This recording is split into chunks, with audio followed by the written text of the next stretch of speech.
Hi friends, Knife Detector here, and man, oh man, this is a video that I have kind of put off making for a real long time. I'm gonna tell you why. One of my viewers asked me one time, hey, could you do a video of all of your like large folding hunters, right? And I thought to myself, I'd like to do a video of my large folding hunters. The only thing is, I do have quite a few of them, so because of that I may just hold off on doing that video for a while. So I finally decided, you know what, let me go ahead and do a video of all my large folding hunters and go over all of these with my fellow viewers, right, and my friends. So I'm going to go over all of these with you guys. I hope you enjoy them. I hope you like the video. I'm going to do my best not to spend too much time on each one of these because, I have already had done videos on all of these knives, and they are on my playlist. So this is going to be a brief overview. Now, with a bunch of knives like these, I really don't know where to begin. In fact, in a lot of ways, it's kind of like overwhelming for me, right? Because do I need this many knives that are large folding hunters? And first of all, let's define what I mean by a large folding hunter. To me, a large folding hunter is a knife that could be primarily used for hunting purposes. And to me, a large folding hunter can have 1 or 2 blades. And to me, a large folding hunter is a knife that usually has a clip point blade, but is not, limited to that. To me, I'm more interested in the size of the knife and its primary intended purpose. And these are knives that I have that I think it's safe to say that these are large folding hunters. The primary intended purpose of this knife is for hunting purposes, skinning, stuff you're going to do when you're hunting, or you're out on the campsite, So I have these knives here, and a lot of these I've used. Some of these, I haven't really used much, but I'm going to go over them, not in great detail, but I'm going to go over some of these with you guys. Some of these that those of you that are new to my channel, you may not have seen in previous videos. However, they are on my playlist, so please feel free to go back and look at these. Now, I do have doubles of some of these knives and triples. Some of them are represented here, and some of them are not. Clearly I just don't have room to show them all, but I decided to go ahead and show you these, right? And a lot of these have stories of their own, but we're not going to go into the story for each one of these, right? We may go into a few. So in any case, let's go ahead and start. And I'm going to do a brief overview of these large folding hunters. Let me tell you what you're looking at here. Here we have more of some modern ones, okay? These are the representative of the only like liner lock large folding hunters that I have, which are either close to 5 inches long closed, or about 5 inches long in the closed position, or over 5 inches long. To me, 4.5 to 4.5 and above is what I'm looking at here as far as large folding hunters, 1 or 2 blades. So we're going to go ahead and start here, and I might go here and there and take them off as I go, right? And as I go, if they have a sheath that I'm going to put it in, I might put it in the sheath and put that baby to rest, so that I can put it away later when I get to that point. So, all right, where are we going to start? With something like this, where are we going to start, right? Let's start with the old trusty, the never fail traditional knife that needs to be part of everyone's collection. If you're a knife collector and you don't have one of these, well, then you haven't started at the beginning. You haven't started at the roots, right? I'm talking about the venerable Buck 110. So let's pull out one of these right here, and let's just get those out of the way. So here's a Buck 110, right? This one's seen some miles. It's an older Buck 110, and you can see right here that this looks like it is a 4-dot. Now, I don't remember when all of them were made, but a 4-dot, I think that might put it somewhere in the 80s, I think. So a 4-dot right there, and this, notice it does have a little bit of use, but this knife is very, very sharp, and this is just a knife that I haven't carried in a while. Check out the green that's forming here. You get that from when you have it in a sheath for quite a long time, because how am I going to carry all of these knives? And do I have the time to just spend cleaning my knives? If I did that, I'd spend all day cleaning my knives, guys, and I just don't have that kind of time, to be honest with you. But in any case, here's a beautiful example of a Survivor 1980s Buck 110. So we're going to put that one away. And kind of home are we going to find for this guy? It could be any number of sheaths I have here. I just have so many darn sheaths around here. Let's do Let's do this one. Yeah. So here's a buck 110 sheath. It's an oldie. It's a nice one. Buck 110. All right. So next, let's look at this buck 110 right here. Now, I really like this one. You've seen this in a couple of my videos. Found this in a pawn shop. Paid about 99 bucks for it, or 90 bucks for it. It is a customized 110 auto. And I really, really love this knife, guys. I carry this with my Anxiety Kydex sheath made for me by Darius 2010, that eBay seller that I keep telling you guys about. You know, who gifted me all those awesome gifts. You know, this is a beautiful knife. Notice how it has that little dimple there, kind of like a detent for the spring down there. These were custom made in the 90s. There was a craze for turning their buck 110s into autos, and usually to convert one of these suckers, you were talking about $200, from 100 to 200 bucks. And if they do it right, you know, they spring back up like that. Now Buck decided to, I guess, copy that mode and come up with their idea of their own, and so they have the buck 110 auto. But I don't know, I want to get one of those, but I'm told that the spring on these custom jobs is stronger than the spring on those buck 110 autos. So we're going to close that up, and we're going to give this guy a home back in that really awesome Anxiety sheath that I got from Anxiety. So we're going to put that one right in there. Snaps tight, and I use it just like that. So I really like this sheath quite a bit. Okay, moving on. So we're going to look at yet another buck 110, right? And let's take a look at this one. And this is a 2-dot. I think the 2-dot is like 1970. I can't remember exactly. Like in 76, 78, something like that. I know you guys know the answer, and I have it saved somewhere. I just don't remember. It's hard to keep up with all of these knife statistics. You know, I don't have the memory that Tobias does. Tobias has an awesome memory. I don't have that memory, but I try. So let's just say that this 2-dot maybe is 74, 76, something like that. And this is an awesome story with this 2-dot. I actually found this on Craigslist, and it was being sold on Craigslist for $10, and it was about 20 miles from where I live. You know what? I'm going to take him up on it, and I decided to meet him, and it was outside of a church on a Saturday, and out comes this young girl, and she responds to the ad. I went to go ask for her inside the church. They were having some kind of convention. She comes out all smiles, and she doesn't say much. She just brings the knife. I give her the money. Actually, I think it was 20 bucks. I think it was 20 bucks. Just a crisp 20. And when I saw the picture, this was real dirty, you know. I think she polished it up a little bit for me. And 20 bucks, and she gave it to me. She didn't say much. She just said, "Thank you very much," and walked away, and that's it. It's almost like she was happy to get rid of it. I don't know what the history of it is, but all I know is that young lady was very, very happy to make that sale for 20 bucks. And I am very happy to have it, because this is a 2-dot. This is an oldie. And I have a feeling it probably belonged to somebody that she knows. All right. So let's find a home for this guy. Let's see, what home are we going to find for this amigo? Choices, choices, choices. Maybe we won't have a home for this amigo. Okay, we're going to put this in this sheet that I made a while back. So we're going to put it in there. So yeah, stick this bad boy in there. Yeah. All right.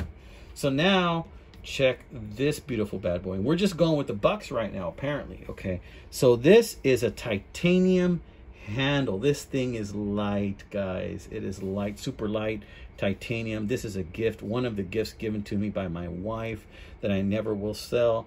It is a buck 560. Look at that. Beautiful. And I forgot what that C stands for. I don't know if it's like early 2000s or something like that. And man, just a gorgeous knife. Now this thing is pretty much flawless. The only thing is that if you pay very, very close attention, there is a very slight dimple in there, because I fully, like a full, tried to use this as a screwdriver once back during my biker days, and then you know, to tighten like a battery terminal screw or something like that, and you know, I regretted it immediately after. So there's a little divot right there, but other than that, it's in great shape. It's a beautiful knife. It'll stay with me, and it's extremely, extremely light. Really love this knife. Notice how this hasn't tarnished. This stays in the sheath, and this has not tarnished at all, right? So this came with this red and black buck sheath, so that's going to go right back in there. Beautiful knife, large folding hunter. It's a buck 560. All right. Now, let's move on. Now, we've been talking about bucks a lot, you know. So I think let's switch gears a little bit and let's talk about Bokers, you know. This is a Boker 2000 440C. This is a Tree Brand Classic. And this has scratches on it. I bought this new on eBay. And let me tell you, I use this thing quite a bit and carried it quite a bit. Notice it's got some tarnish. It's got a few marks, you know. I've carried it a lot. Haven't cut a lot with it. The stuff I've cut with it has been soft. So the blade is largely unmarked. But, you know, so yeah, guys, I really love this knife. Look at that beautiful wood texture. Love that Tree brand emblem. This happens from me pulling it in and out of a sheath that I had made, and it had like a rivet in there, and I was doing some damage to it. But you know what? These knives were made to be used. You know, they were made to be used, and this is one that I intend to use some more. And this actually has a home, and this is the sheath that comes with it. I'm looking for it here because I've got a stack of sheaths here next to me. Here it is, right? And it's a good sheath. As you can see, it does have some use from when I've worn it. You know, I'm going to go ahead and put that baby to rest for a while. And it is getting some tarnish. You know, I gave it a little cleaning right now with my shirt, but other than that, I need to give it a much better cleaning. So let's put that baby to rest. This is a beautiful one that I really love. This beautiful white bone 2-blade folding hunter. Check this out.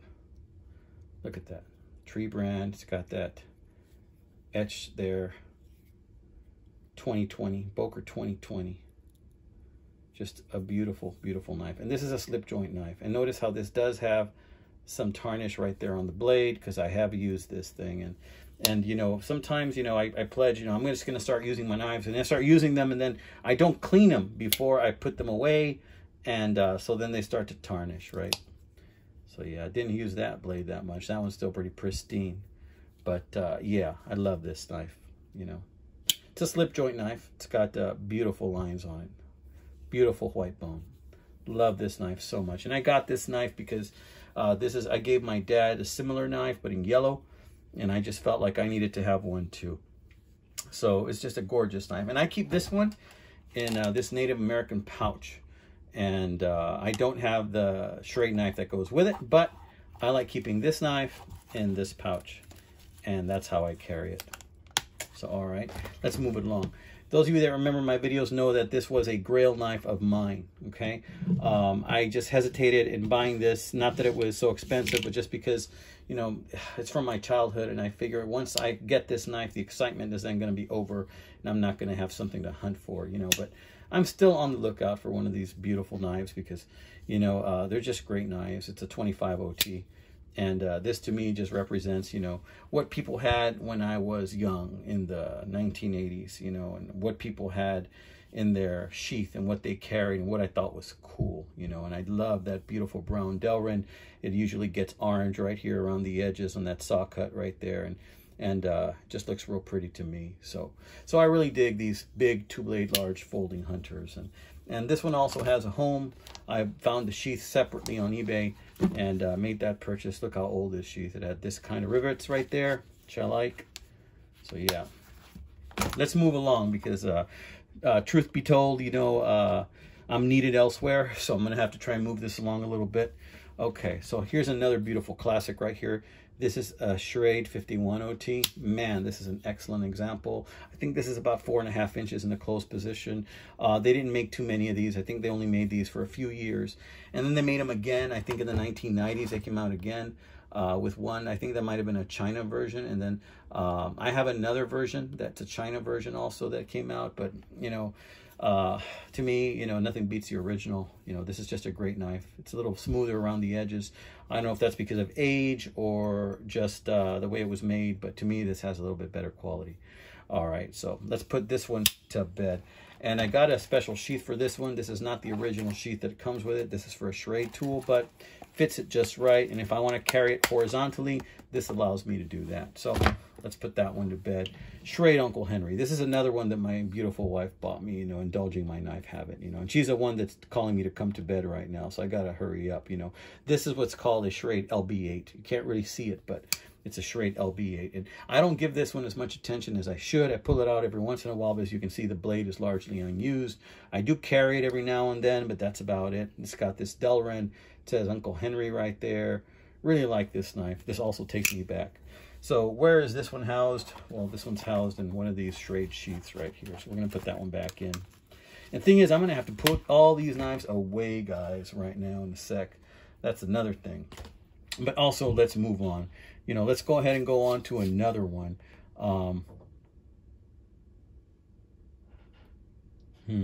I hear somebody stirring out there. I wonder if it's my wife. Let's look at an oddball. You know, there are some oddball knives out there. They're just a little bit weird that you don't see every day. Check this one out. This right here is a rigid. Now, I had one that was practically in new condition of this, but I ended up selling it because I never used it. And then I felt so bad that I sold it that I went back and I decided, let me get another one, you know. And this is in the closed position. This is 1, 2, 3, 4, 5 inches in the closed position. But look at that. Look at that beautiful handle. The one I used to have had really shiny wood on it, and there was no tarnish or corrosion. I think this has some pitting in it. You know, it has beautiful etching there. If you can see the texture, there's like a deer running in the woods, and there's like another deer over here, and it's just a beautiful scene. And this is rigid Japan. Okay, it's a rigid Japan knife. Yeah, this is an RG35 surgical steel Japan. It's just a beautiful knife, right? Very well made knife, some type of laminate wood.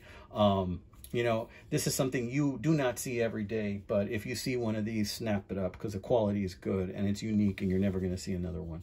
And I keep this one in this chubby sheath right here. I don't think this is the one for it, but just to keep it safe a little bit, I stick it in there. And I don't really wear this one because it just is really wide, you know. I might start using it more. All right, so here's another one of my favorites. This is a 60T, Schrade 60T.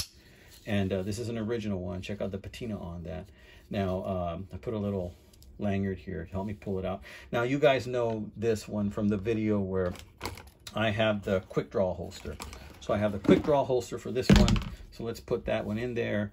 And just love the Delrin, the Delrin. I was going to say natural Delrin. Well, it's not natural, but it just looks like freaking natural to me. So this is a quick draw. This is a quick draw by a Mountain Mike. CustomLeather.com, and my brother-in-law got me this one, so I have it here so that when it's in my pocket, we can just pow, pull it out, and shazam, you got yourself a drawn knife already. So that's the purpose of the quick draw holster, right? Because back then, you know, people, you know, they wanted something to draw out fast, but they really liked their lockback knife, so they came out with this. Okay, moving on. This is another version of that knife, that 60T. You know, but this is a Schrade, this is a Shyness, this is a 60TOO, standing for orange. I like it a lot too. It's got that hole right here, so you can put a lanyard there if you want. Haven't used this at all. I got this for like 10 bucks on eBay. Really like this knife. Came with a sheath also. Looking for that sheath right now as I talk to put that thing away. It is currently eluding me, but we're going to put this down over here. So up next, we're going to have this one. This one, oh my God, this one takes me back. I've only seen one other one of these my entire life. This is a Utica. Utica stainless steel, Japan. And the action on this is just amazing. And this choil right here in the handle, it's just perfect for your fingers. And you can tell this has Japanese influence on it. And I love these because these have such smooth action.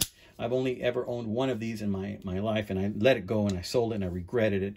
And I searched for 2 years to find another one, and I have not seen another one since. I always have a search on eBay for a Utica Japan large folding hunter, and nothing comes out. But I love it. Love it, love it, love it. And I don't pull it out very often for that reason, because I like it too much. So here we have the venerable Schrade LB7, a beautiful example of a Schrade LB7. This is a numbered Schrade LB7. Love this knife. This is like the gentleman's hunting knife from back then, you know, and people wanted something a little sharper, a little nicer looking, a little more refined than a buck. They got one of these bad boys. So where am I going to put that one? Do I have another sheath just for the Schrade LB7? I think I do somewhere. Let's put it in this one. Here's a really old sheath for Schrade LB7. I'm going to stick it in this one right here. Okay, guys, let's put this one away. And let's look at some case knives. What do you say? I'm going to bring these down now because we got a lot more room now. You know what? We're not really done with the buck yet, are we? We ain't done with the bucks. Okay, so let's look at another couple of bucks because I got, as you can tell, I do like buck knives a lot. So check out this one, okay? Look at that. What's this one called? I forgot. This is a buck. I can't remember the name. This had a specific name to it, and now I can't think of it. Selkirk. It's a Selkirk, okay? And this Selkirk comes with this awesome sheath. It also came with a fire starter down here, but I went ahead and removed that because, come on, carrying this every day on my belt, I'm not going to need to start a fire at freaking Walmart or anything like that, so why am I carrying it, right? So, but yeah, I went ahead and I did it horizontal, and I put it for horizontal carry, and it's just, boom, fits perfectly. Love this. Do I carry it a lot? No. I don't know why. Don't ask me why. The look does seem a little boring to me, a little modern with the really nice G10 and then the stainless. But, I mean, this is just made for hunting. It's a great solid knife. Look at that belly. You guys know I am a fan of the belly. Thing is, you know, it just don't carry it a lot. I don't know why. I do like it. I think maybe I'll try and carry it again and see if I can get used to it. Maybe I just can't get used to it. You ever notice that? How you just can't get used to some knives, but yet you like them anyway? All right, so check out this buck. Love this knife. Don't carry it often again. I think the reason for that is that it's kind of thick, you know, around the rim there, but boom, look at that. Beautiful drop point blade. It's got this little curve here. It's got that little opening, kind of Spyderco style. This is a beautiful knife. This is an expensive one. I think this is around 70 or 80, but it's a 546, buck 546. It's got this G10, and then it's got this metal over it on both sides, and you got the clip, and it's got the little anvil right there on the clip. Just a beautiful, beautiful knife. It says buck right there. Really like this knife. Crazy about this knife. But I don't know. Maybe I don't carry it because it's just a little too intimidating. You know, it's just maybe because it's just a little too bulky. I don't know. But check out the way the fingers just fall perfectly in place. That, my friends, is just a thing of beauty. Okay. Enough of that buck. Let's move on because I think my wife wants me to come to bed. So this one I got for 10 bucks, I think at a pawn shop or something. This is a CRKT. And the reason I got this was, one, it's a CK folder because of the price and because it's just a huge liner lock modern knife. And I just didn't have one of these, and I figured, well, this is a pretty big, cool knife to have. So I got it. Have I carried it? Carried it once, and I think I've had it for like 7-8 months. I think I've only carried it once. I should carry it more. But that's the thing I was telling you about. You got so many knives, and you don't give the attention to a lot of these that they deserve, you know. So it's like, why, you know, why do I have so many knives, guys? This is an addiction, right? But it's an addiction we love, you know. It's a hobby we enjoy, and because of this hobby, we get to meet new friends. So check this out. Here's another one. Oh my God, this is an Edgemark Explorer Professional. Look at that. This thing is a monster. It's a freaking monster. Okay, so this thing is 1, 2, 3, 4, 5, about 5.5 in the closed position. But look at that scimitar-like looking blade. I'm sorry, but if you're gonna get in a contest to see mine's bigger or yours bigger, you know, if you're gonna pull out some folding knives, this is gonna win a lot of the time right here. Love this knife. Beautiful craftsmanship on this knife. Beautiful hardwood and the brass design. You can see the Japanese influence in it. Love it. And then there's this one.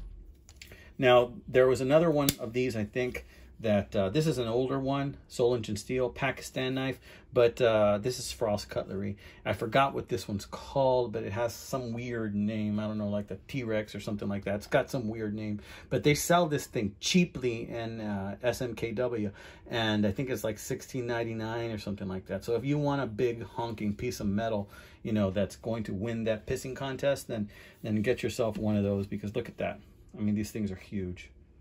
I mean, they're just big, awesome, gorgeous knives, you know. I mean, they're really good.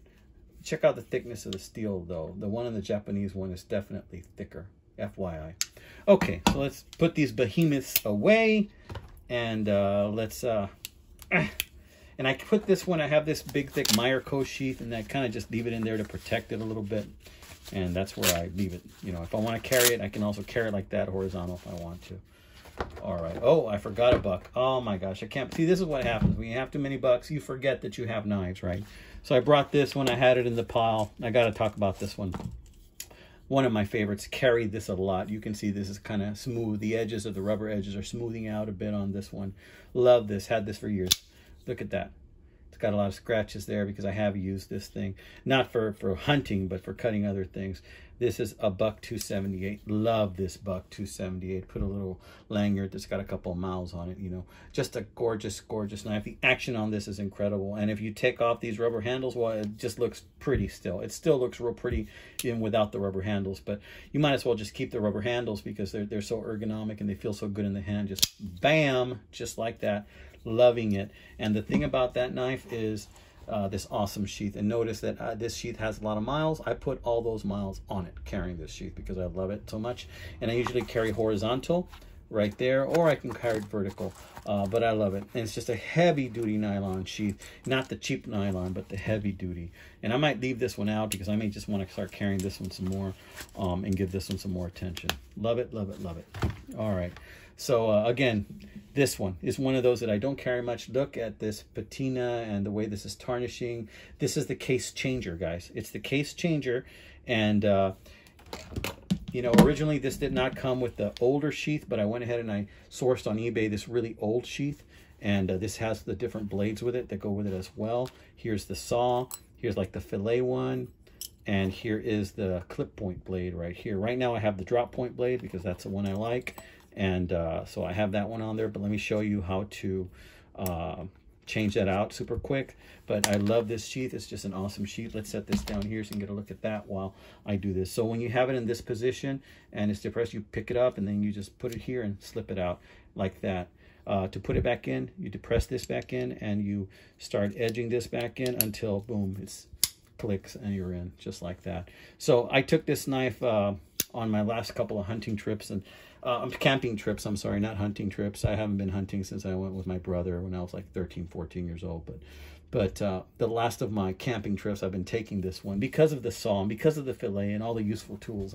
And this is just a joy to have. But look at that green, man. Look at that green.